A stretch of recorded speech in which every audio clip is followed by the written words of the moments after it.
Hello दोस्तों, स्वागत है ऑडियो बुक्स पर, जहां हम आपके लिए हर दिन एक नई और प्रेरणादायक ऑडियो बुक लेकर आते हैं। तो सब्सक्राइब कीजिए और सुनिए आज का ये खास ऑडियो बुक। क्या आपने कभी सोचा है कि जिस प्यार को हम अपनी जिंदगी का सबसे खूबसूरत एहसास मानते हैं, जिसे हम अपनी आत्मा का मिलन कहते हैं, वो असल में एक बहुत विशाल धोखा हो सकता है। एक ऐसा धोखा जो प्रकृति हमारे साथ खेलती है ताकि वो अपना काम निकलवा सके। क्या हो अगर मैं आपसे कहूं कि आपका प्यार, आपकी दीवानगी, आपकी पसंद, ये सब आपका है ही नहीं। ये बस एक प्रोग्राम है जो आपके अंदर चलाया जा रहा है और आप बस एक कठपुतली की तरह नाच रहे हैं। ये बातें सुनने में कुछ अजीब और शायद दिल दुखाने वाली लग सकती हैं, लेकिन आज हम एक ऐसे ही चौंका देने वाले विचार पर बात करने वाले हैं जो 19वीं सदी के महान और कुछ हद तक बदनाम दार्शनिक आर्थर शोपेनहावर ने अपनी किताब मेटाफिजिक्स ऑफ लव में दिया है। शोपेनहावर कोई आम दार्शनिक नहीं थे। वो जिंदगी की कड़वी सच्चाइयों को बिना किसी लाख लपेट के सामने रखने के लिए जाने जाते थे, और प्यार के बारे में उनके विचार तो इतने क्रांतिकारी और गहरे हैं कि वो आपके होश उड़ा सकते हैं। दोस्तों, ये ऑडियो बुक कुछ लंबी होने वाली है, क्योंकि इसमें हम प्यार की उन गहराइयों में उतरने वाले हैं जहां आज तक शायद कोई आपको लेकर नहीं गया होगा। तो मेरा आपसे अनुरोध है कि इस वीडियो को पहले कहीं शेयर कर लीजिए या सेव कर लीजिए, ताकि आप इसे अपनी सहूलियत के हिसाब से कुछ ब्रेक्स लेकर भी सुन सकें। ये कोई हल्की फुल्की रोमांटिक कहानी नहीं, बल्कि प्यार के पीछे छिपे विज्ञान, मनोविज्ञान और दर्शन का एक गहरा विश्लेषण है। तो चलिए, अपनी सोच के दरवाजों को खोल दीजिए और मेरे साथ चलिए प्यार के उस रहस्य को जानने जो शायद आपके प्यार करने के तरीके को हमेशा के लिए बदल देगा। अध्याय नंबर 1, प्यार का वो धोखा जो हम सब खाते हैं। एक खूबसूरत झूठ जिसके हम सब गुलाम हैं। आपने फिल्मों में देखा है, किताबों में अध्ययन किया है और शायद अपनी जिंदगी में महसूस भी किया है। वो पहली नजर का प्यार, वो किसी को देखकर दिल का जोरों से धड़कना, रातों की नींद गायब हो जाना और ये महसूस करना कि बस यही वो इंसान है जिसके लिए आप बने हैं। ये एहसास इतना शक्तिशाली होता है, इतना नशीला होता है कि हम इसके लिए कुछ भी करने को तैयार हो जाते हैं। हम इसे अपनी जिंदगी का सबसे ऊंचा, सबसे पवित्र अनुभव मानते हैं। लेकिन आर्थर शोपेनहावर यहाँ एक बहुत अहम सवाल उठाते हैं। वो कहते हैं कि रुकिए, एक पल के लिए इस नशे से बाहर आइए और ठंडे दिमाग से सोचिए, क्या ये सब सच में वैसा ही है जैसा दिखता है, या ये प्रकृति का रचा हुआ एक शानदार नाटक है जिसका मकसद कुछ और ही है। शोपेनहावर के अनुसार जिसे हम रोमांटिक प्यार या सच्ची मोहब्बत कहते हैं, वो असल में एक बहुत विशाल भ्रम है, एक धोखा है। ये एक ऐसा पर्दा है जिसे प्रकृति ने हमारी आंखों पर डाल दिया है ताकि हम उसके असली इरादों को देख ना पाए। और उसका असली इरादा क्या है? वो है प्रजाति का अस्तित्व बनाए रखना, यानी कि इंसानी नस्ल को आगे संचालित करना। ये सुनने में बहुत ठंडा और बेरहम लगता है ना? कि हमारा प्यार, हमारी भावनाएं, हमारे वादे, ये सब बस बच्चे पैदा करने की एक जैविक प्रक्रिया का हिस्सा है। लेकिन शोपेनहावर हमें इसी कड़वी सच्चाई का सामना करने को कहते हैं। उनका मानना है कि हम सोचते हैं कि हम अपने लिए प्यार कर रहे हैं, अपनी खुशी के लिए एक साथी ढूंढ रहे हैं, लेकिन असल में हम अनजाने में अपनी आने वाली नस्ल के लिए एक आदर्श माता या पिता ढूंढ रहे होते हैं। हमारा दिमाग, हमारा दिल, सब कुछ इसी एक काम में लगा होता है, बस हमें इसका पता नहीं चलता। प्रकृति ने प्यार के एहसास को इतना खूबसूरत और शक्तिशाली इसलिए बनाया है ताकि कोई भी इंसान इस जरूरी काम से पीछे न हटे। सोचिए, अगर प्यार इतना नशीला और आकर्षक न होता तो क्या कोई इंसान शादी, परिवार और बच्चों की भारी जिम्मेदारियों को उठाने के लिए इतनी आसानी से तैयार होता? शायद नहीं। इसलिए प्रकृति हमें प्यार का लॉलीपॉप देती है और हम खुशी खुशी उस जाल में फंस जाते हैं जो उसने हमारे लिए बिछाया है।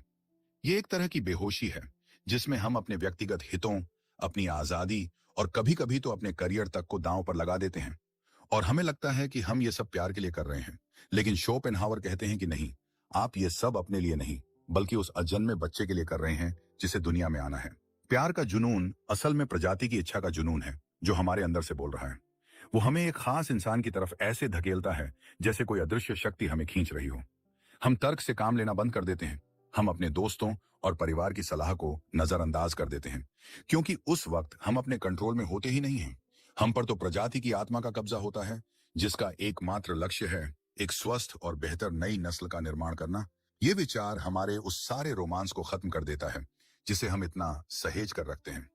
ये हमें बताता है कि हमारी प्रेम कहानियां हमारी नहीं हैं, वो तो बस प्रकृति की विशाल कहानी का एक छोटा सा हिस्सा है।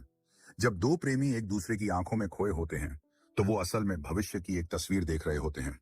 एक नए जीवन की संभावना को महसूस कर रहे होते हैं। उनकी सारी भावनाएं, सारी बातें, सब कुछ उसी एक अंतिम लक्ष्य की तरफ इशारा कर रही होती हैं। शोपेनहावर का यह सिद्धांत हमें एक असहज स्थिति में डाल देता है। ये हमें मजबूर करता है ये सोचने पर कि क्या हमारी भावनाएं सच में हमारी हैं या हम बस जैविक कठपुतलियां हैं। क्या हमारा प्यार सिर्फ एक धोखा है? और अगर ये सच है तो फिर इस धोखे के पीछे काम कौन कर रहा है? कौन है वो मास्टरमाइंड जो हमसे ये खेल खिलवा रहा है? इस धोखे की परतें और भी गहरी हैं। ये सिर्फ बच्चे पैदा करने तक ही सीमित नहीं है, बल्कि ये इस बात को भी तय करता है कि हमें किस इंसान से प्यार होगा। हमारी पसंद कोई संयोग नहीं होती। इसके पीछे एक बहुत गहरा गणित काम कर रहा होता है। लेकिन ये गणित क्या है और कैसे एक अदृश्य शक्ति हमारे प्यार की डोर को अपने हाथों में रखती है? इस सवाल का जवाब हमें प्यार के और भी गहरे रहस्यों की तरफ ले जाएगा। यह जानना कि हम जिसे अपनी मर्जी समझ रहे हैं वो असल में किसी और की मर्जी है, एक डरावना लेकिन जरूरी सच है। इसी अदृश्य शक्ति और उसके काम करने के तरीके को हम समझेंगे अगले अध्याय में। अध्याय नंबर 2, हमारे प्यार की डोर किसके हाथ में है? वो अदृश्य शक्ति जो हमें नचाती है। पिछले अध्याय में हमने ये चौंका देने वाली बात जानी कि हमारा प्यार एक धोखा हो सकता है। लेकिन अगर ये एक धोखा है तो सवाल उठता है कि इस धोखे के पीछे कौन है? वो कौन सी ताकत है जो हमें अपनी उंगलियों पर नचा रही है?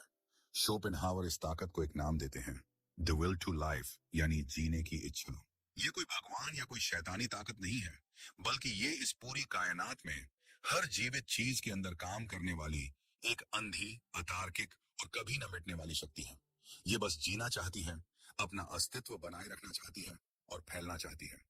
इंसानों में यही जीने की इच्छा प्रजाति की इच्छा का रूप ले लेती है। इसका मतलब है इंसानी नस्ल की ये गहरी इच्छा कि वो हमेशा बनी रहे, खत्म न हो।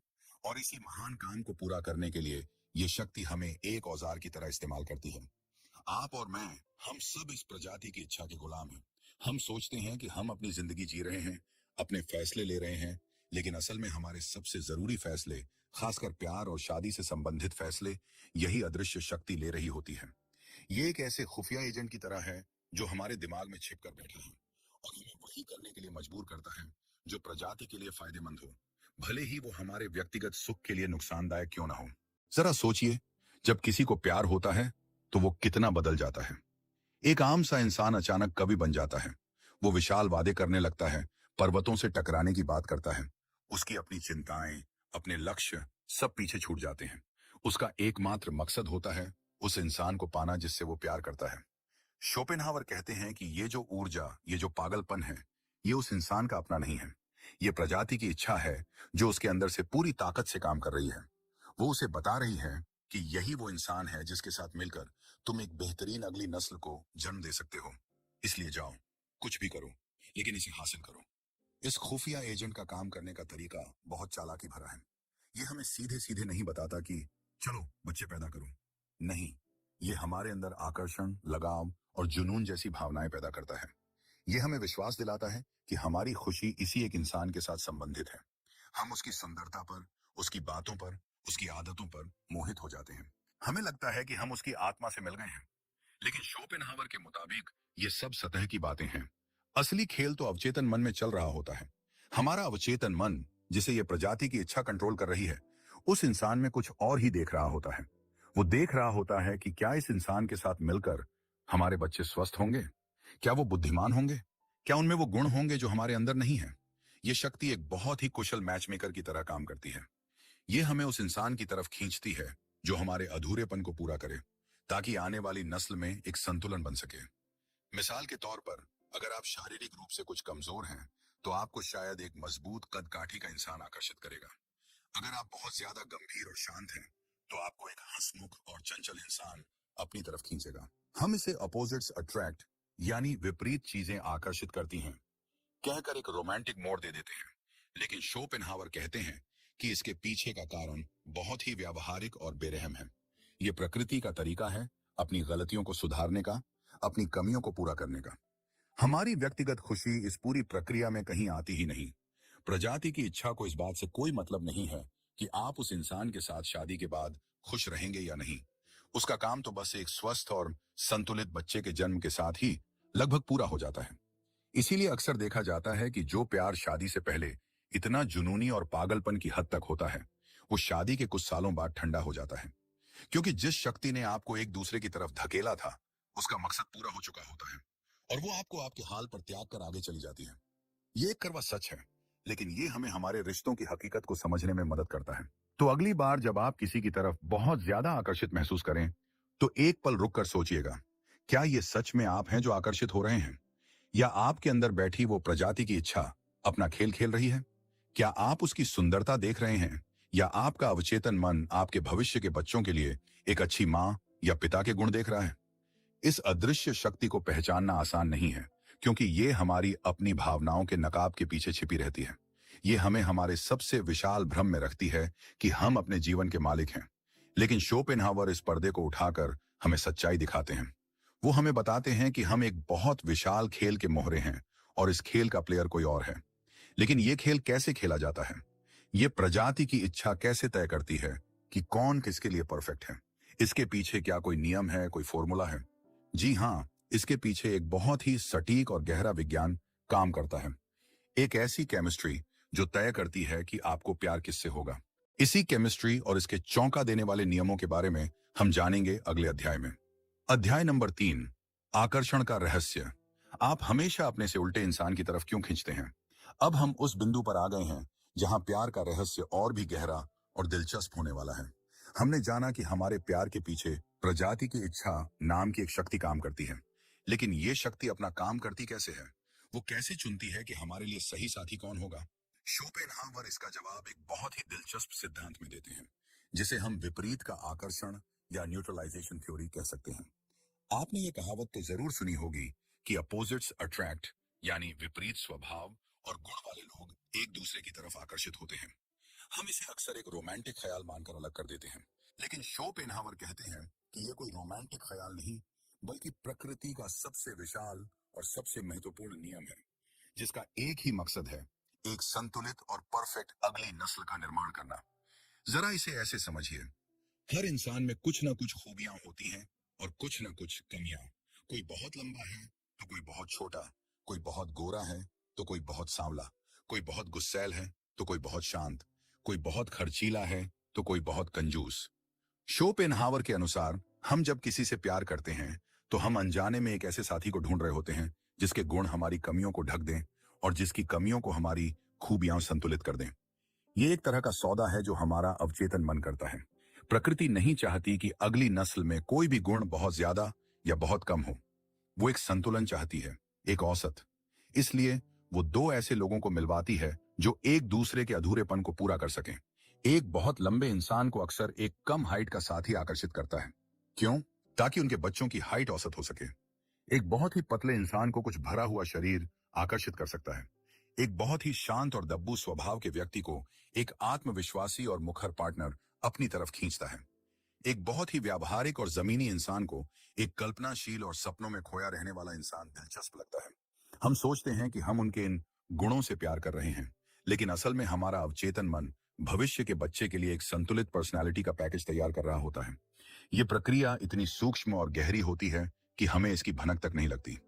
प्रजाति की इच्छा हमारे अंदर एक तरह का बायोलॉजिकल कैलकुलेटर फिट कर देती है, जो हर संभावित पार्टनर को स्कैन करता है और देखता है कि किसके साथ मिलकर सबसे बेहतरीन नतीजा मिलेगा। यह हमारी व्यक्तिगत पसंद का सवाल ही नहीं है। कई बार ऐसा होता है कि हम किसी ऐसे इंसान से प्यार कर बैठते हैं जो हमारे टाइप का बिल्कुल भी नहीं होता।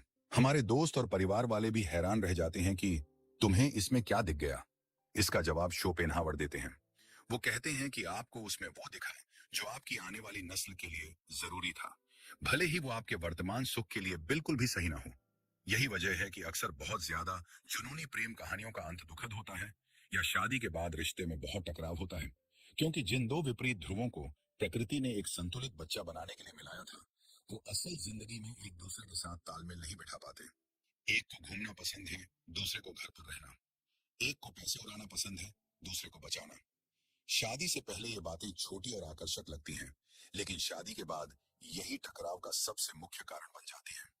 लेकिन जैसा कि हमने पहले कहा, प्रजाति की इच्छा को आपकी शादीशुदा जिंदगी की खुशियों से कोई लेना देना नहीं है। उसका काम तो पूरा हो गया। उसने दो अधूरे हिस्सों को मिलाकर एक पूरा और संतुलित प्रोडक्ट तैयार कर दिया। अब वो दोनों अधूरे हिस्से आपस में संघर्ष करें या खुश रहें, ये उनकी अपनी समस्या है।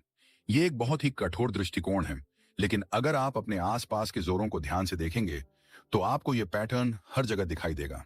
आपको ऐसे कई उदाहरण मिल जाएंगे जहां दो बिल्कुल अलग तरह के लोग एक साथ हैं और आप हैरान होते हैं कि ये रिश्ता चल कैसे रहा है। वो रिश्ता इसलिए चल रहा है क्योंकि उसके पीछे एक बहुत विशाल बायोलॉजिकल कारण था। तो इस सिद्धांत का हमारे लिए क्या मतलब है?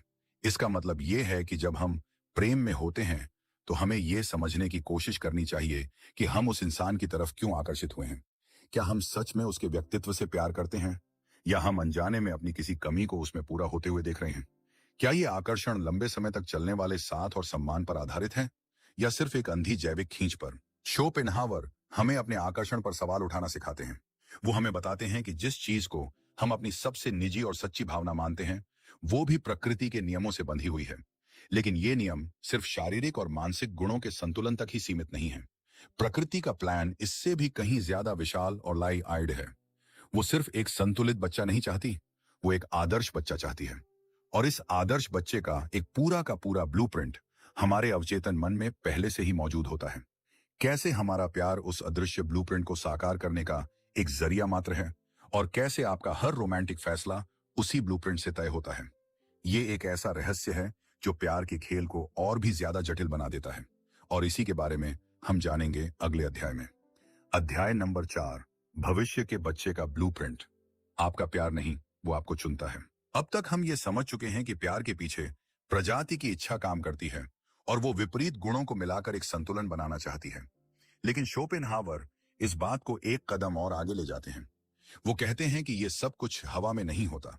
हमारे अवचेतन मन में उस होने वाले बच्चे की एक धुंधली सी तस्वीर, एक ब्लूप्रिंट पहले से ही मौजूद होता है, और हमारा प्यार, हमारा आकर्षण, सब कुछ उसी ब्लूप्रिंट को हकीकत में बदलने की एक कोशिश है।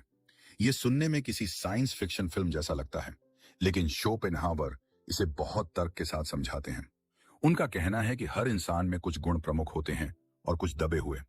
प्रजाति की इच्छा का लक्ष्य है एक ऐसा इंसान बनाना जिसमें इंसानी नस्ल के सभी गुण एक आदर्श रूप में मौजूद हों।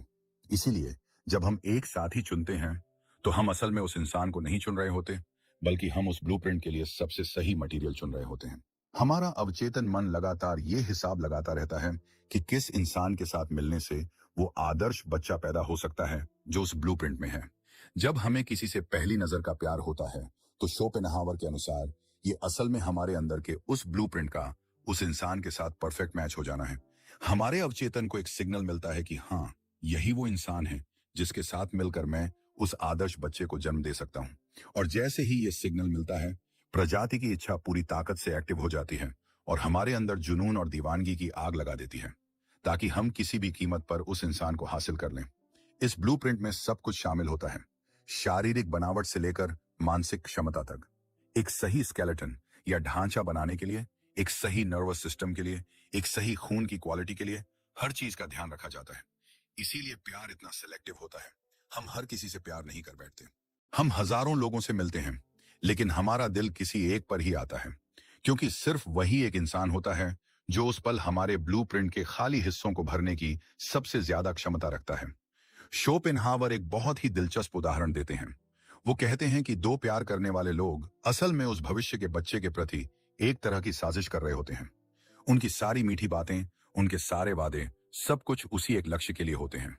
वो एक दूसरे की आंखों में नहीं देखते, बल्कि वो उस बच्चे की आंखों से एक दूसरे को देखते हैं जिसे अभी इस दुनिया में आना है। ये विचार हमें ये सोचने पर मजबूर करता है कि क्या हमारी पसंद सच में हमारी है, या हम सिर्फ एक माध्यम हैं। जब एक नौजवान एक युवती की सुंदरता की तारीफ करता है, तो क्या वो सच में उसकी सुंदरता की तारीफ कर रहा है, या उसका अवचेतन मन उस युवती की प्रजनन क्षमता और स्वस्थ जीन्स की तारीफ कर रहा है? जब एक युवती एक नौजवान के आत्मविश्वास और बुद्धिमानी पर मोहित होती है, तो क्या वो उसके व्यक्तित्व से प्रभावित है, या उसका अवचेतन मन अपने होने वाले बच्चे के लिए एक अच्छा प्रदाता और रक्षक ढूंढ रहा है? शोपेनहावर हमें बताते हैं कि सतह पर जो रोमांस दिखता है, उसके नीचे एक बहुत ही क्रूर और व्यावहारिक बायोलॉजिकल सौदा चल रहा होता है। इस सौदे में हमारी व्यक्तिगत खुशी की कोई जगह नहीं है। उस ब्लूप्रिंट को साकार करना ही एकमात्र लक्ष्य है, और इस लक्ष्य को पूरा करने के लिए प्रजाति की इच्छा हमें किसी भी हद तक ले जा सकती है। वो हमें अंधा बना सकती है, बहरा बना सकती है, और दुनिया की नजर में हमें बेवकूफ भी बना सकती है। प्यार का ये जुनून, ये पागलपन, ये किसी तर्क या समझ से परे क्यों होता है? क्यों एक समझदार इंसान भी जब प्रेम में होता है तो बच्चों जैसी हरकतें करने लगता है? ये इसलिए होता है क्योंकि उस वक्त उसका अपना दिमाग काम ही नहीं कर रहा होता। उसे तो प्रजाति की इच्छा का जुनून चला रहा होता है, जिसके लिए व्यक्तिगत मान सम्मान या सामाजिक प्रतिष्ठा कोई मायने नहीं रखती। उसका एकमात्र लक्ष्य है प्रजनन। ये ब्लूप्रिंट की थ्योरी हमें यह भी समझाती है कि क्यों कभी कभी हमें ऐसे लोगों से प्यार हो जाता है जिनसे हम नफरत करते हैं या जो हमारे लिए बिल्कुल भी सही नहीं होते। हमारा चेतन मन चीख चीख कर कहता है कि ये इंसान गलत है, इससे दूर रहो, लेकिन हमारा दिल उसकी तरफ खींचा चला जाता है। ये दिल की नहीं, बल्कि उस प्रजाति की इच्छा की खींच होती है, जिसे उस इंसान में वो चीज दिख गई है जो उसके ब्लूप्रिंट को पूरा करने के लिए जरूरी है। भले ही वो चीज हमारे चेतन मन और सामाजिक जीवन के लिए जहर ही क्यों ना हो। तो हम एक ऐसे खेल में हैं जहां नियम पहले से तय हैं, लक्ष्य पहले से तय है और नतीजा भी लगभग पहले से तय है। हम बस उस स्क्रिप्ट पर अभिनय कर रहे हैं जो प्रजाति की इच्छा ने लिखी है। लेकिन इस अभिनय में हम इतने डूब जाते हैं कि हमें यह एहसास ही नहीं होता कि हम सिर्फ किरदार निभा रहे हैं। हम उस किरदार को ही अपनी असली पहचान मान लेते हैं। इस जुनून की आग में हम किस हद तक जलते हैं और ये कैसे हमें दुनिया से बेगाना कर देती है। प्यार की ये दीवानगी हमें किन ऊंचाइयों पर ले जाती है और किन गहराइयों में गिरा सकती है। प्यार के इस अंधेपन और इसके नताइज के बारे में हम और गहराई से बात करेंगे अगले अध्याय में। अध्याय नंबर 5, जुनून का नशा। जब प्यार हमें अंधा और दुनिया को दीवाना बना देता है।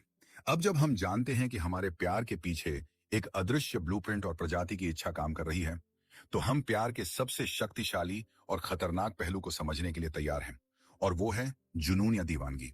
शोपेनहावर कहते हैं कि प्यार का जुनून कोई मामूली भावना नहीं है, ये इंसान के ऊपर आया एक तरह का कब्जा है।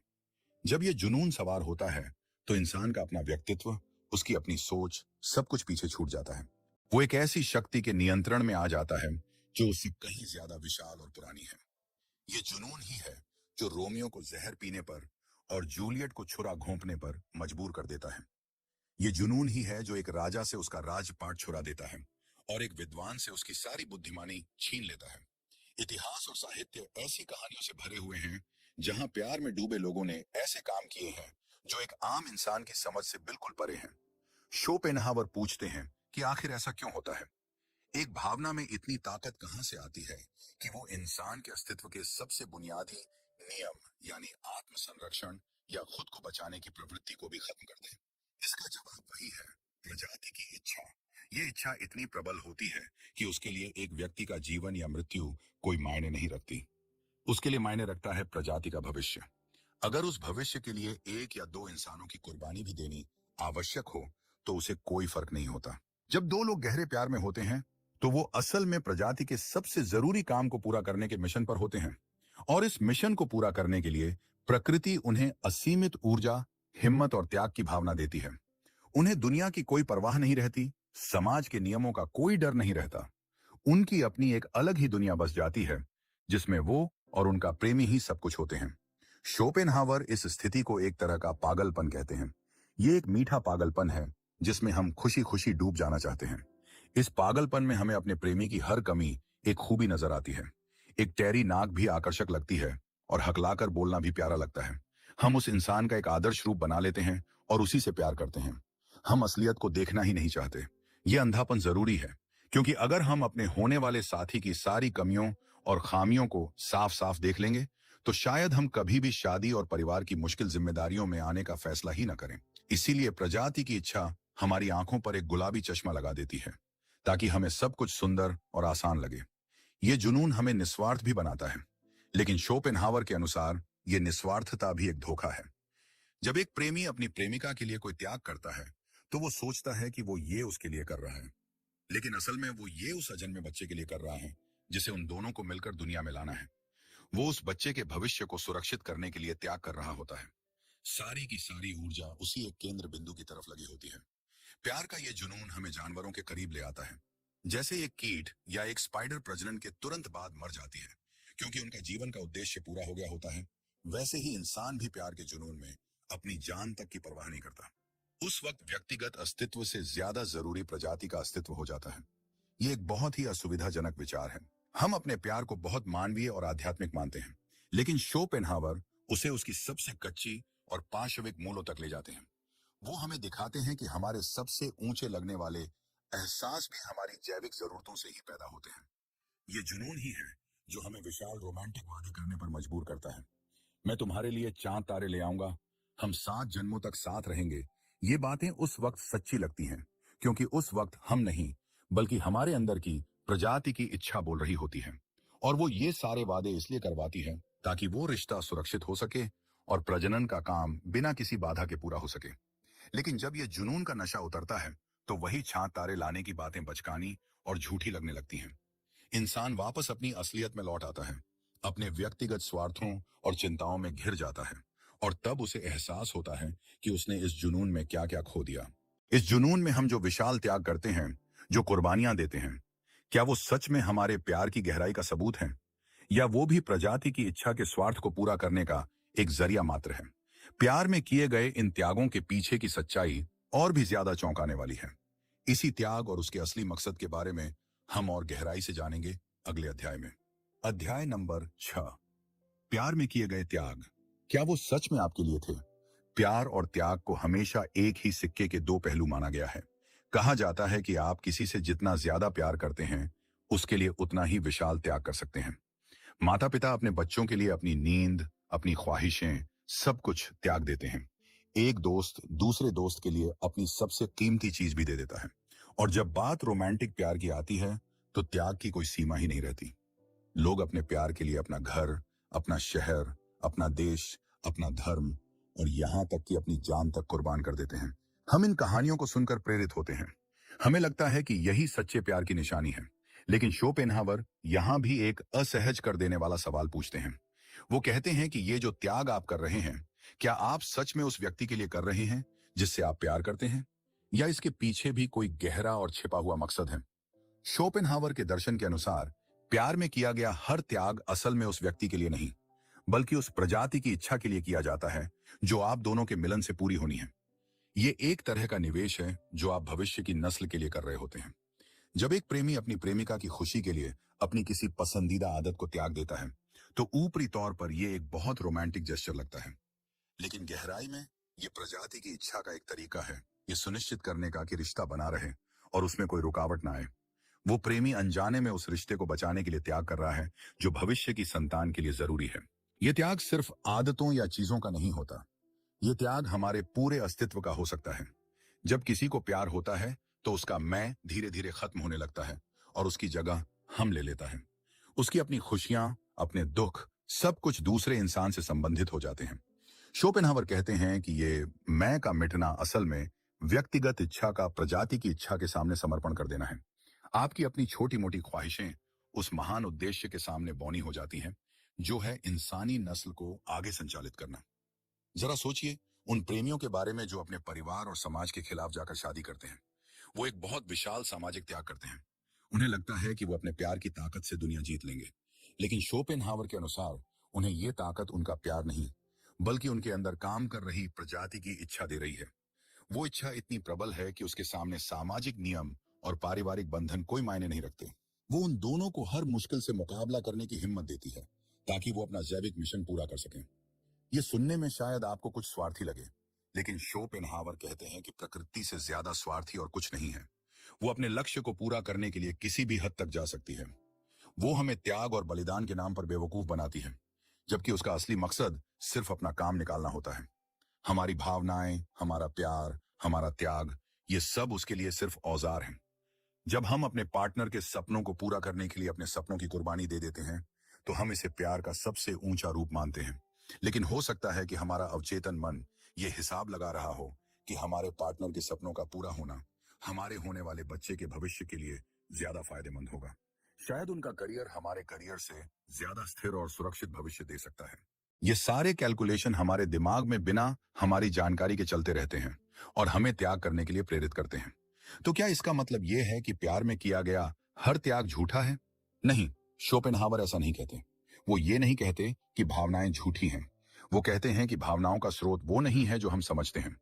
हम सोचते हैं कि त्याग का स्रोत हमारा दिल है, लेकिन शोपेनहावर कहते हैं कि इसका स्रोत हमारी जैविक प्रोग्रामिंग है।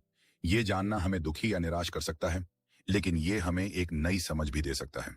ये हमें ये समझने में मदद करता है कि क्यों लोग प्यार में इतने तर्कहीन और आत्मविनाशकारी कदम उठा लेते हैं। वो ऐसा इसलिए करते हैं क्योंकि वो एक ऐसी शक्ति के प्रभाव में होते हैं जो उनसे कहीं ज्यादा ताकतवर है। ये त्याग और जुनून का दौर बहुत नशीला होता है। हम इस नशे में सालों तक डूबे रह सकते हैं, लेकिन हर नशे की एक सुबह होती है। जब प्रजाति की इच्छा का काम पूरा हो जाता है, जब शादी हो जाती है या बच्चे हो जाते हैं, तब ये नशा धीरे धीरे उतरने लगता है। और जब ये नशा उतरता है तो जो हकीकत सामने आती है वो अक्सर बहुत कड़वी और निराशाजनक होती है। शादी के बाद आखिर ऐसा क्या होता है कि प्यार का वो जादू फीका होने लगता है?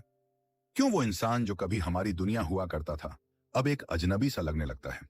इसी जादू के खत्म होने और उसके बाद की हकीकत के बारे में हम बात करेंगे अगले सबसे महत्वपूर्ण अध्याय में। अध्याय नंबर 7, जादू खत्म होने के बाद। शादी के बाद प्यार का नशा क्यों उतर जाता है? यह शायद शोपेनहावर के मेटाफिजिक्स ऑफ लव का सबसे विवादास्पद और निराशाजनक हिस्सा है। अब तक हम प्यार के जुनून, त्याग और उसके पीछे की अदृश्य शक्ति के बारे में बात कर रहे थे। यह सब एक सपने की तरह था, लेकिन अब हम उस सुबह की बात करेंगे जब यह सपना समाप्त होता है, और वो सुबह अक्सर शादी के बाद आती है। शोपेनहावर का मानना है कि प्रकृति या प्रजाति की इच्छा एक बहुत विशाल धोखेबाज है।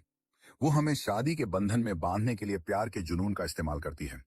उसका एकमात्र लक्ष्य होता है प्रजनन को सुनिश्चित करना, और जैसे ही यह लक्ष्य पूरा हो जाता है या पूरा होने की संभावना पक्की हो जाती है, वो अपना ध्यान कहीं और लगा लेती है। वो जो गुलाबी चश्मा उसने हमारी आंखों पर लगाया था, उसे वो बेरहमी से उतार फेंकती है, और फिर हमें वो इंसान पहली बार अपनी असली खामियों और कमियों के साथ दिखाई देता है।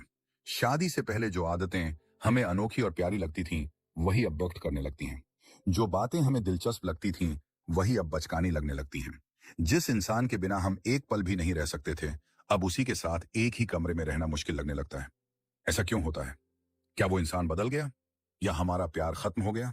शोपेनहावर कहते हैं कि न तो वो इंसान बदला है और न ही आपका प्यार खत्म हुआ है, बल्कि जिस भ्रम ने आपको एक किया था, वो भ्रम खत्म हो गया है। वो जुनून जो प्रजाति की इच्छा ने आप में भरा था, अब उसकी जरूरत नहीं रही, तो वो वापस ले लिया गया है।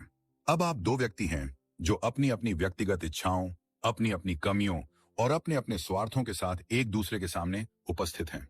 वो जो विपरीत गुण थे जिन्होंने आपको एक दूसरे की तरफ खींचा था ताकि एक संतुलित बच्चा पैदा हो सके, अब वही गुण रोजमर्रा की जिंदगी में टकराव और कलह का कारण बनते हैं।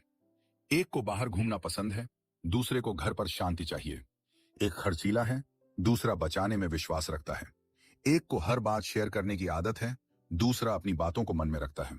शादी से पहले ये अंतर आकर्षक लगते थे, लेकिन अब ये एक बोझ बन जाते हैं। शोपेनहावर बहुत ही कठोर शब्दों में कहते हैं कि हर शादी जो सिर्फ प्यार और जुनून पर आधारित होती है, उसका अंत निराशा में ही होता है, क्योंकि ये एक ऐसा सौदा था जिसका मकसद कुछ और था, और हम उससे जीवन भर की खुशी की उम्मीद लगा बैठे थे। ये ऐसा है जैसे आपने एक रेस का वाहन खरीदा हो रोजाना सब्जी लाने के लिए। उसका डिजाइन, उसकी स्पीड, सब कुछ रेस ट्रैक के लिए बना था, न कि शहर की तंग गलियों के लिए। इसी तरह प्यार का जुनून हमें एक करने के लिए बना था, न कि रोजमर्रा की जिंदगी की छोटी छोटी मुश्किलों को एक साथ झेलने के लिए। इसका मतलब ये नहीं है कि हर शादी नाकाम होती है। शोपेनहावर कहते हैं कि वो शादियां ज्यादा सफल होती हैं जो प्यार के जुनून पर नहीं, बल्कि दोस्ती, सम्मान और एक जैसे स्वभाव पर आधारित होती हैं, जहां दो लोग एक दूसरे को एक व्यक्ति के तौर पर पसंद करते हैं, न कि सिर्फ एक बायोलॉजिकल जरूरत को पूरा करने के माध्यम के तौर पर। लेकिन ऐसी शादियां बहुत कम होती हैं, क्योंकि प्रजाति की इच्छा का जोर दोस्ती पर नहीं, बल्कि जुनून और आकर्षण पर होता है। वो हमें हमेशा उस इंसान की तरफ धकेलती है जो हमारे लिए सबसे अच्छा जीवन साथी साबित ना हो, लेकिन आने वाली नस्ल के लिए सबसे अच्छा जेनेटिक मैच हो। ये एक बहुत विशाल विडंबना है। जो चीज हमें सबसे ज्यादा खुशी देती है, वही हमारे दुख का सबसे मुख्य कारण भी बन सकती है। जब यह भ्रम समाप्त होता है, तो इंसान को गहरा अकेलापन और ठगा हुआ महसूस होता है। उसे लगता है कि उसके साथ धोखा हुआ है।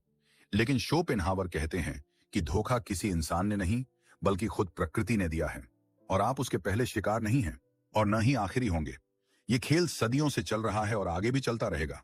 तो क्या इस निराशा से बचने का कोई रास्ता है? क्या हम इस धोखे को समझकर अपने रिश्तों को बेहतर बना सकते हैं? हाँ, शायद। अगर हम ये समझ जाएं कि जुनून स्थायी नहीं होता, तो हम अपने रिश्ते की नींव दोस्ती और आपसी समझ पर रखने की कोशिश कर सकते हैं। अगर हम ये जान जाएं कि हमारे पार्टनर की कुछ आदतें हमें क्यों परेशान करती हैं, तो शायद हम उन्हें ज्यादा धैर्य से संभाल पाएं। लेकिन इस जादू के समाप्त होने का एक और खतरनाक नतीजा होता है, और वो है ईर्ष्या या जलन। जब प्यार का भ्रम समाप्त होता है, तो रिश्ते में असुरक्षा और शक पैदा होने लगता है। लेकिन ये ईर्ष्या क्या है? क्या ये प्यार का सबूत है जैसा कि अक्सर कहा जाता है, या इसके पीछे भी प्रजाति की इच्छा का कोई छिपा हुआ एजेंडा है? ईर्ष्या के इस जहरीले और गहरे मनोविज्ञान को हम समझेंगे अगले अध्याय में। अध्याय नंबर 8, ईर्ष्या, प्यार का सबूत या प्रजाति की रखवाली। ईर्ष्या या जलन एक ऐसी भावना है जिसे प्यार से अलग करके देखना लगभग नामुमकिन है। अक्सर कहा जाता है, जहां प्यार है वहां कुछ ना कुछ ईर्ष्या तो होगी ही। कई लोग तो इसे प्यार का सबूत मानते हैं। अगर आपका पार्टनर आपकी परवाह करता है, तो वो आपको किसी और के साथ देखकर कुछ असुरक्षित महसूस करेगा ही। लेकिन शोपेनहावर इस रोमांटिक धारणा को भी सिरे से खारिज कर देते हैं। वो कहते हैं कि ईर्ष्या का प्यार से कोई लेना देना नहीं है। ये प्यार का सबूत नहीं, बल्कि मालिकाना हक या कब्जे की भावना का सबूत है। और ये भावना भी हमें प्रजाति की इच्छा से ही विरासत में मिली है। चलिए इसे समझने की कोशिश करते हैं। हमने अब तक जाना कि प्रजाति की इच्छा का एकमात्र लक्ष्य है एक स्वस्थ और बेहतर अगली नस्ल का निर्माण। इस लक्ष्य को पूरा करने के लिए वो दो लोगों को मिलवाती है, उनमें जुनून पैदा करती है और उन्हें शादी के बंधन में बांधती है। अब सोचिए, इस पूरी प्रक्रिया में कितना समय और ऊर्जा लगी है। प्रकृति ने एक बहुत विशाल निवेश किया है। अब वो किसी भी कीमत पर नहीं चाहेगी कि उसका ये निवेश बर्बाद हो।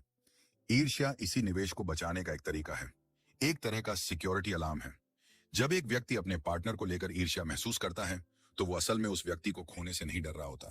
शोपेनहावर के अनुसार वो अनजाने में इस बात से डर रहा होता है कि जिस व्यक्ति को उसने अपनी अगली नस्ल को जन्म देने के लिए चुना है, कहीं वो किसी और के साथ मिलकर इस मिशन को खराब न कर दे। ये एक बहुत ही कच्ची और पाशविक भावना है, जो सीधे सीधे हमारे जैविक अस्तित्व से संबंधित है। पुरुषों और महिलाओं में ईर्ष्या का रूप कुछ अलग अलग हो सकता है, लेकिन उसके पीछे का मूल कारण एक ही होता है।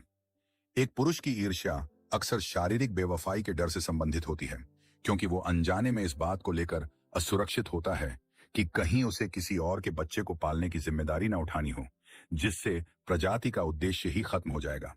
वहीं एक महिला की ईर्ष्या अक्सर भावनात्मक बेवफाई से संबंधित होती है, क्योंकि वो अनजाने में इस बात से डरती है कि कहीं उसका पार्टनर अपनी ऊर्जा, अपना समय और अपने संसाधन किसी और महिला और उसके बच्चों पर खर्च न करने लगे, जिससे उसके अपने बच्चों का भविष्य असुरक्षित हो जाएगा। ये सब हमारे अवचेतन मन में चलता है। हम चेतन रूप से सिर्फ दिल टूटने और धोखे का दर्द महसूस करते हैं, लेकिन उसके नीचे ये गहरा जैविक डर काम कर रहा होता है। ईर्ष्या प्रजाति की इच्छा का तरीका है, ये सुनिश्चित करने का कि जो जोड़ा उसने बनाया है वो एक साथ रहे, कम से कम तब तक जब तक कि बच्चे पैदा होकर कुछ आत्मनिर्भर न हो जाए। ये एक तरह की रखवाली है, जैसे एक किसान अपनी फसल की रखवाली करता है ताकि कोई जानवर उसे खराब न कर दे। वैसे ही प्रजाति की इच्छा ईर्ष्या की भावना के जरिए हमें अपने पार्टनर की रखवाली करने पर मजबूर करती है। ये भावना इतनी शक्तिशाली इसलिए होती है क्योंकि ये सीधे सीधे हमारे अस्तित्व के उद्देश्य से संबंधित है। जब हमें धोखा मिलता है, तो हमें सिर्फ भावनात्मक चोट नहीं पहुंचती, हमें ऐसा लगता है जैसे हमारे अस्तित्व का एक हिस्सा ही हमसे छीन लिया गया हो। इसीलिए धोखे का दर्द इतना गहरा और लंबे समय तक रहने वाला होता है। शोपेनहावर के इस दृष्टिकोण से देखें तो ईर्ष्या कोई रोमांटिक भावना नहीं रह जाती। ये एक बहुत ही स्वार्थी और आदिम भावना बन जाती है। ये मैं तुमसे प्यार करता हूं, इसलिए मैं तुम्हें खोने से डरता हूं वाली बात नहीं है। ये है, मैंने तुम पर अपनी आने वाली नस्ल के लिए निवेश किया है और मैं इस निवेश को बर्बाद नहीं होने दूंगा वाली बात। ये जानना हमें अपनी ईर्ष्या की भावना को एक नए नजरिए से देखने में मदद कर सकता है। अगली बार जब आपको अपने पार्टनर पर ईर्ष्या या शक हो, तो आप खुद से पूछ सकते हैं, क्या ये मेरा प्यार बोल रहा है या मेरे अंदर का जैविक डर? क्या मैं सच में इस इंसान की खुशी की परवाह करता हूं, या मैं सिर्फ अपने मालिकाना हक को बचाने की कोशिश कर रहा हूं? ये सवाल आसान नहीं है और इनके जवाब शायद हमें असहज कर सकते हैं, लेकिन आत्मज्ञान की तरफ ये एक जरूरी कदम है। शोपेनहावर हमें कोई आसान जवाब नहीं देते। वो बस हमारे सामने एक आईना रख देते हैं और हमें हमारी भावनाओं की असली और अक्सर बदसूरत शक्ल दिखाते हैं। तो अब तक हमने जो कुछ भी जाना, वो हमें एक बहुत अहम सवाल पर लाकर उपस्थित कर देता है। अगर प्यार एक धोखा है, जुनून एक नशा है, शादी एक समझौता है और ईर्ष्या एक जैविक जरूरत है, तो क्या इस पूरे खेल में सच्ची खुशी मिलना नामुमकिन है? क्या प्यार का अंत हमेशा निराशा और दुख में ही होता है? शोपेनहावर जैसे निराशावादी दार्शनिक से हम क्या उम्मीद कर सकते हैं? इसी मुश्किल और महत्वपूर्ण सवाल का जवाब हम तलाशने की कोशिश करेंगे अगले अध्याय में। अध्याय नंबर 9, तो क्या प्यार में खुशी मिलना नामुमकिन है? निराशा के अंधेरे में उम्मीद की किरण। शोपेनहावर के प्यार के दर्शन को समझने के बाद मन में एक गहरी निराशा और उदासी छा जाना स्वाभाविक है। ऐसा लगता है जैसे प्यार के नाम पर हम सब एक बहुत विशाल छलावे में जी रहे हैं और सच्ची खुशी जैसी कोई चीज है ही नहीं। अगर हर चीज के पीछे प्रकृति का स्वार्थी एजेंडा है, तो फिर हमारे व्यक्तिगत सुख का क्या? क्या हम सिर्फ बच्चे पैदा करने की मशीनें हैं जिन्हें इस्तेमाल करके फेंक दिया जाएगा? क्या प्यार में खुशी पाना वाकई एक नामुमकिन सपना है? शोपेनहावर का जवाब, जैसा कि उनसे उम्मीद की जा सकती है, काफी हद तक हाँ में है। उनके अनुसार अगर आप प्यार में अपनी व्यक्तिगत खुशी और संतुष्टि ढूंढ रहे हैं, तो आपको निराशा ही हाथ लगेगी, क्योंकि प्यार का डिजाइन आपकी खुशी के लिए बना ही नहीं है। उसका डिजाइन प्रजाति की खुशी के लिए बना है। जब तक आप इस खेल के नियमों को समझे बिना इसे खेलते रहेंगे, आप हारते रहेंगे। आप जुनून के ऊंचे झूले पर जाएंगे और फिर निराशा की गहरी खाई में गिरेंगे। ये चक्र चलता रहेगा। तो क्या कोई उम्मीद नहीं है? क्या हमें प्यार करना ही त्याग देना चाहिए? शोपेनहावर सीधे सीधे ऐसा नहीं कहते। वो हमें एक रास्ता दिखाते हैं, लेकिन वो रास्ता आसान नहीं है। वो रास्ता है ज्ञान का, जागरूकता का। वो कहते हैं कि आप इस खेल को खेलने के लिए मजबूर हैं। आप प्रजाति की इच्छा के गुलाम हैं, लेकिन आपके पास एक चीज है जो जानवरों के पास नहीं है, और वो है विवेक और समझ। आप इस खेल को और इसके नियमों को समझ सकते हैं, और जिस पल आप इस धोखे को समझ जाते हैं, आप इससे कुछ ऊपर उठ जाते हैं। आप अब एक अज्ञानी प्लेयर नहीं रहते, बल्कि एक जागरूक दर्शक बन जाते हैं, जो खेल को देख भी रहा है और उसमें हिस्सा भी ले रहा है। ये जागरूकता हमें क्या देती है? सबसे पहले ये हमें यथार्थवादी उम्मीदें रखना सिखाती है। अगर आप जानते हैं कि जुनूनी प्यार का नशा एक दिन उतरेगा ही, तो आप उसके उतरने पर निराश नहीं होंगे। आप पहले से ही इसके लिए तैयार रहेंगे। आप अपने रिश्ते की नींव सिर्फ जुनून पर नहीं, बल्कि दोस्ती, सम्मान, आपसी समझ और साझा मूल्यों पर रखेंगे। आप ये समझेंगे कि आपका पार्टनर एक आदर्श इंसान नहीं है, बल्कि अपनी खामियों और खूबियों वाला एक साधारण इंसान है। दूसरी बात, ये जागरूकता हमें अपने और अपने पार्टनर के व्यवहार को बेहतर ढंग से समझने में मदद करती है। जब आपका पार्टनर कोई ऐसी हरकत करता है जो आपको समझ नहीं आती, तो आप उसे सिर्फ उसकी गलती मानने की बजाय ये देख सकते हैं कि शायद उसके पीछे कोई गहरी जैविक या मनोवैज्ञानिक वजह हो। ये हमें ज्यादा सहनशील और क्षमाशील बना सकता है। जब आप अपनी ईर्ष्या को पहचानते हैं कि ये प्यार नहीं, बल्कि मालिकाना हक की भावना है, तो आप उस पर बेहतर नियंत्रण पा सकते हैं। तीसरी और सबसे महत्वपूर्ण बात, शोपेनहावर के अनुसार सच्ची खुशी और शांति इच्छा से मुक्ति पाने में है। जीने की इच्छा ही हमारे सारे दुखों का कारण है। ये हमें हमेशा कुछ न कुछ पाने के लिए दोहराती रहती है, और जब वो चीज मिल जाती है, तो हम उससे ऊब जाते हैं और किसी नई चीज के पीछे भागने लगते हैं। प्यार का जुनून इसी इच्छा का सबसे शक्तिशाली रूप है। शोपेनहावर कहते हैं कि अगर आप इस इच्छा के चक्र से बाहर निकलना चाहते हैं, तो आपको अपने ध्यान को कहीं और लगाना होगा। कला, संगीत, साहित्य और दर्शन जैसी चीजें हमें अस्थायी रूप से इस इच्छा के चंगुल से आजाद करती हैं। जब हम एक खूबसूरत पेंटिंग देखते हैं या एक मधुर संगीत सुनते हैं, तो हम कुछ देर के लिए अपनी व्यक्तिगत इच्छाओं और चिंताओं को भूल जाते हैं और एक शुद्ध आनंद की स्थिति में पहुंच जाते हैं। ये एक तरह का ध्यान है, और ज्ञान का मार्ग यानी दर्शन हमें स्थायी रूप से इस इच्छा के खेल को समझने और इससे ऊपर उठने में मदद करता है।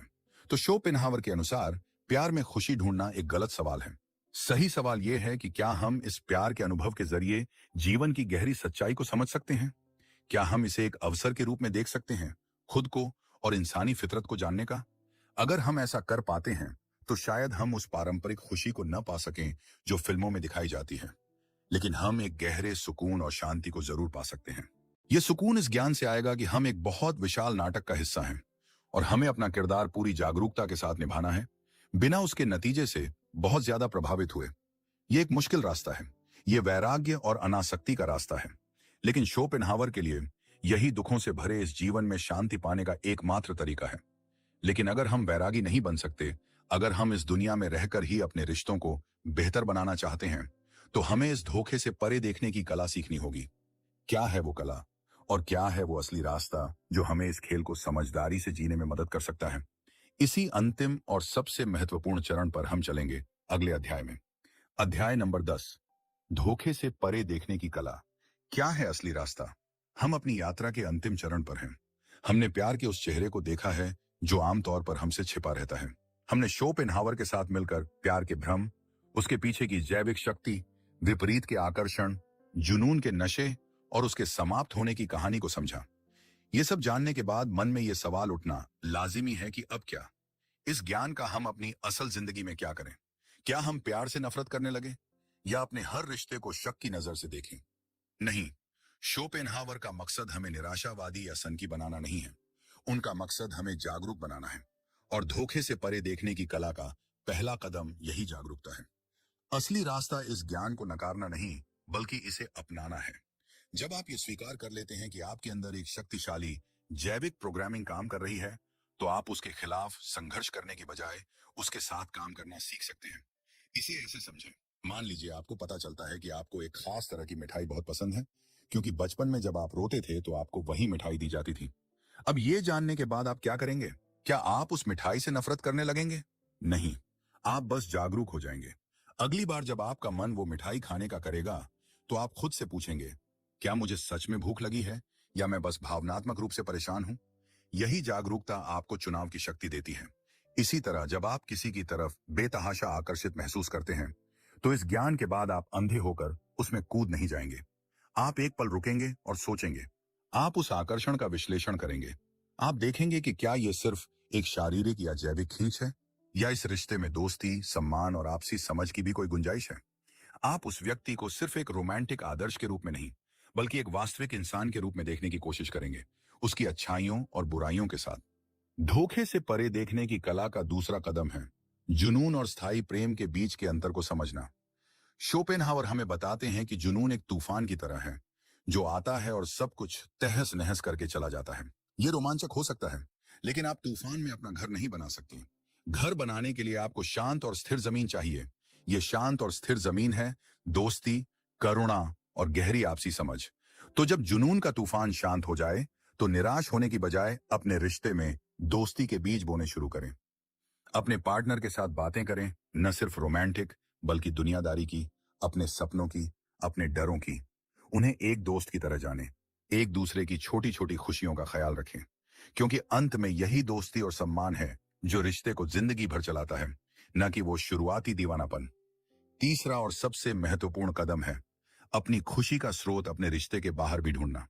शोपेनहावर का पूरा दर्शन हमें यही सिखाता है कि इच्छा पर आधारित कोई भी चीज हमें स्थायी खुशी नहीं दे सकती। अगर आप अपनी सारी खुशियों के लिए अपने पार्टनर पर निर्भर हो जाएंगे, तो आप हमेशा निराश रहेंगे, क्योंकि कोई भी इंसान आपकी हर उम्मीद पर खरा नहीं उतर सकता। इसलिए अपनी जिंदगी में कुछ ऐसा जरूर रखें जो सिर्फ आपका हो।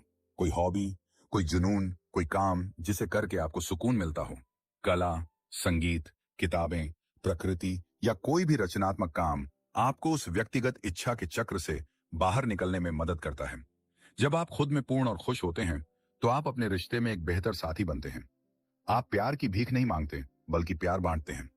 शोपेनहावर का दर्शन हमें प्यार के रोमांटिक सपने से जगाकर एक कड़वी लेकिन सच्ची हकीकत में लाकर उपस्थित कर देता है। ये हमें बताता है कि प्यार कोई जादुई चीज नहीं है जो आसमान से उतरती है। ये एक जैविक, मनोवैज्ञानिक और सामाजिक प्रक्रिया है, और किसी भी दूसरी प्रक्रिया की तरह हम इसे समझ सकते हैं और इसे बेहतर ढंग से मैनेज कर सकते हैं। तो असली रास्ता न तो अंधे जुनून का है और न ही कड़वी निराशा का। असली रास्ता है जागरूकता का, समझदारी का और यथार्थवाद का। ये रास्ता हमें यह सिखाता है कि हम प्रकृति के खेल को पूरी तरह से बदल तो नहीं सकते, लेकिन हम उसे खेलने का अपना तरीका जरूर बदल सकते हैं। हम मोहरे बने रहने की बजाय कुछ कुछ जागरूक प्लेयर बन सकते हैं, और शायद इसी जागरूकता में, उस धोखे को समझते हुए भी प्यार करने की कला में एक अलग तरह की, ज्यादा गहरी और स्थायी खुशी छिपी हुई है। निष्कर्ष, प्रेम के इस खेल को समझकर जीना। तो दोस्तों, इसी के साथ हमारी ये ऑडियो बुक आर्थर शोपेनहावर की मेटाफिजिक्स ऑफ लव पर आधारित यहीं समाप्त होती है। मैं आपका दिल से शुक्रिया अदा करना चाहता हूं कि आपने अपना कीमती वक्त निकालकर प्यार के इस गहरे और जटिल फलसफे को मेरे साथ समझा। यह सफर आसान नहीं था। शोपेनहावर के विचार हमें झकझोर देते हैं, हमें असहज करते हैं, और हमें उन सभी रोमांटिक धारणाओं पर सवाल उठाने को मजबूर करते हैं जिन्हें हम सच मानकर जी रहे थे। आज हमने सीखा कि कैसे हमारा प्यार, जिसे हम अपनी सबसे निजी भावना मानते हैं, असल में प्रजाति की इच्छा का एक खेल हो सकता है। हमने जाना कि कैसे हमारा आकर्षण विपरीत गुणों के संतुलन पर टिका होता है, जिसका मकसद हमारी खुशी नहीं, बल्कि एक बेहतर अगली नस्ल का निर्माण है। हमने देखा कि कैसे प्यार का जुनून एक नशा है जो प्रकृति हमें अपना काम निकलवाने के लिए पिलाती है, और कैसे शादी के बाद अक्सर ये नशा उतर जाता है, जिससे निराशा और टकराव पैदा होता है। हमने ईर्ष्या के पीछे छिपे जैविक कारण को भी समझा, अंत में हमने ये जाना कि इस निराशाजनक तस्वीर में भी उम्मीद की एक किरण है, और वो है ज्ञान और जागरूकता। शोपेनहावर का मकसद हमें प्यार से विमुख करना नहीं है, बल्कि हमें एक ज्यादा जागरूक और समझदार प्रेमी बनाना है। वो चाहते हैं कि हम अपनी भावनाओं के गुलाम बनकर न जिएं, बल्कि उनके मालिक बने। वो चाहते हैं कि हम अपने रिश्तों की नींव जुनून की रेत पर नहीं, बल्कि दोस्ती, सम्मान और आपसी समझ की चट्टान पर रखें। इस ऑडियो बुक को सुनने के बाद शायद आप प्यार को उसी मासूमियत से न देख पाएं जैसे पहले देखते थे, लेकिन अब आप उसे एक गहरी समझ के साथ देख पाएंगे। और कभी कभी गहरी समझ मासूमियत से ज्यादा कीमती होती है। ये हमें अनावश्यक दर्द और निराशा से बचाती है, और हमें ज्यादा स्थिर और सार्थक रिश्ते बनाने में मदद करती है। अगर आपको ये ऑडियो बुक पसंद आई हो और इसने आपको कुछ नया सोचने पर मजबूर किया हो, तो प्लीज इस वीडियो को लाइक करना ना भूलें। आपके एक लाइक से हमें बहुत हिम्मत मिलती है। कमेंट्स करके जरूर बताएं कि शोपेनहावर के किस विचार ने आपको सबसे ज्यादा चौंकाया या सोचने पर मजबूर किया। और सबसे जरूरी बात, अगर आप ऐसी ही ज्ञान से भरी ऑडियो बुक्स और सुनना चाहते हैं जो आपकी सोच को एक नई दिशा दे सकें, तो ऑडियो बुक को अभी सब्सक्राइब करें और बेल आइकॉन को दबा दें, ताकि आप हमारी कोई भी वीडियो मिस न करें। मिलते हैं अगली ऑडियो बुक में एक नए दार्शनिक और एक नए विचार के साथ। तब तक सोचते रहिए, सीखते रहिए और जागरूक होकर जीते रहिए। धन्यवाद।